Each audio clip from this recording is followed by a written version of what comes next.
Hello, അപ്പോൾ ഇന്ന് മാങ്ങ പറിക്കാൻ പോവാണ് കേട്ടോ. ഉപ്പാപ്പാൻ്റെ മരിയോളെ വീട്ടിലാണ്. പോകുന്ന വഴിക്ക് കൊക്കൊക്കെ വാങ്ങുന്നുണ്ട് കേട്ടോ മാങ്ങ പറിക്കാനായിട്ടുള്ളത്. അപ്പം ഞാനും ഉമ്മയും ഉമ്മാൻ്റെ 2 കസിൻസും കൂടാണ് പോകുന്നത്. അപ്പോൾ വീട് കൂട്ടങ്കാരാണ് കേട്ടോ.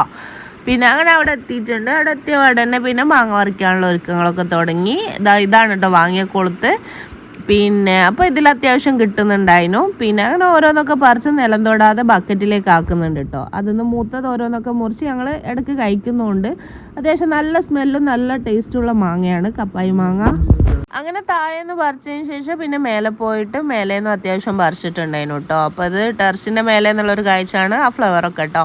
അതിന് ശേഷം ഇതാ ഫൈം ഉപ്പും മുളകൊക്കെ ഇട്ടിട്ട് മാങ്ങ കൊണ്ടായിട്ടുണ്ട്. അങ്ങനെ അതൊക്കെ കഴിച്ചു. ഇത് അടുത്ത വീട്ടിലെ സിന്ദൂര മാങ്ങയാണ്. അതൊക്കെ കഴിഞ്ഞതിന് ശേഷം പിന്നെ ചായ കുടിക്കുകയാണ്. പഴംപൊരി, ബ്രെഡ് വാട്ടിയ, കടുക്ക നിറച്ചൊക്കെ ഉണ്ട് കേട്ടോ. അടിപൊളി കടുക്കായിരുന്നു, മാഷാഅല്ലാഹ് നല്ല ടേസ്റ്റ് ഉണ്ടായിരുന്നു കേട്ടോ. അതിൻ്റെ കൂടെ പിന്നെ കട്ടൻ ചായ കൂടെ കുടിച്ചു. അപ്പോൾ ഇത്രയേ ഉള്ളൂ. എല്ലാവർക്കും ഇഷ്ടമായി വിചാരിക്കുന്നു. ബൈ.